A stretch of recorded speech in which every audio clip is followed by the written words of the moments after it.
الملعب البلدي بالقنيطرة. الضيوف بدأوا المواجهة بمحاولات لجس نبض أصحاب الأرض، والأبرز كانت برأسية لأنس عزيم بقليل مرت فوق العارضة في الدقيقة 9. بعد ذلك وبالضبط في الدقيقة 11 عبد المولى بن رابح وعلى طريقته الخاصة يضع فريقه في المقدمة بهدف لم يترك أي مجال للحارس بيستارا ويستحق الإعادة. يمكن نقول بأنه هدف جميل. بعد الهدف عناصر الكاك نورت من كل الجهات للوصول إلى شباك البركانيين، وهنا العميد رشيد برواس يمرر الكرة لم تستغل ووجدت الحارس في المكان المناسب. آخر دقائق الجولة الأولى لم تسعف الكاك في إعادة التوازن للمواجهة، والتي انتهى شوطها الأول بتقدم أبناء المدرب عبد الرحيم طالب.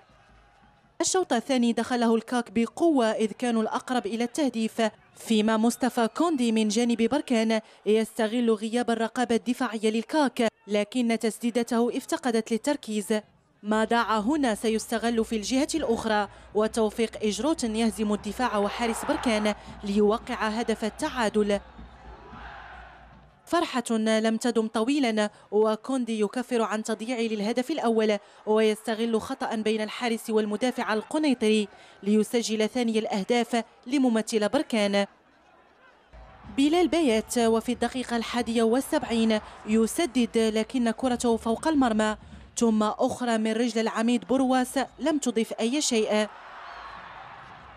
الدورة 12 إذن ابتسمت لعناصر ممثل بركان، و3 نقاط ثمينة ستعطيهم بلا شك شحنة معنوية، فيما الخسارة الثانية على التوالي للكاك